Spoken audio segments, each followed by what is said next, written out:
Hello and welcome to the next to last episode of Tori's Take for this season. I hope you all had a very Merry Christmas and a happy holiday and were able to take some time away from football to cherish time with family and friends. Now that the holiday is over, though, it is back to the football grind for one more week. Since you had an extra day to process things compared to usual, we'll just take a brief look back at Sunday's game and the Lions' elimination from playoff contention. The game in Cincinnati was all about missed opportunities. A bunch of little missed opportunities added up to one big missed opportunity, a chance to stay relevant in the playoff race.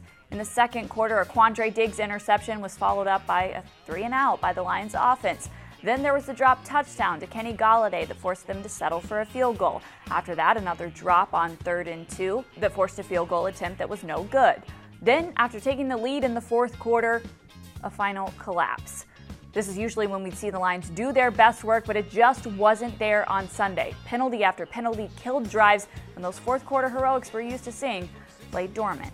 Sure, injuries didn't help. Having 3 starters missing on the offensive line made it tougher to run the ball and tougher to pass because Stafford had less time. But good teams find ways around that. They find guys to step up in their stead. As Jim Caldwell said on Tuesday, this year, this team has been, quote, just a little bit above average. And a little bit above average isn't good enough.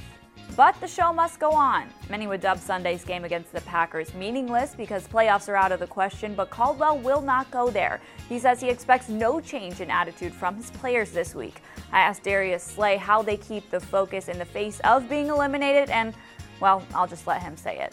Because it's the Cheeseheads. It's Green Bay. They're in our division. Green Bay don't like us and we don't like Green Bay. So that's how we will handle it. And finally, a bit melancholy for the extra point since we usually go around the league, a coulda, woulda, shoulda scenario. As we know, the Lions' playoff fate didn't just rest in their own hands, they still needed some help from some other teams if they'd taken care of their own business.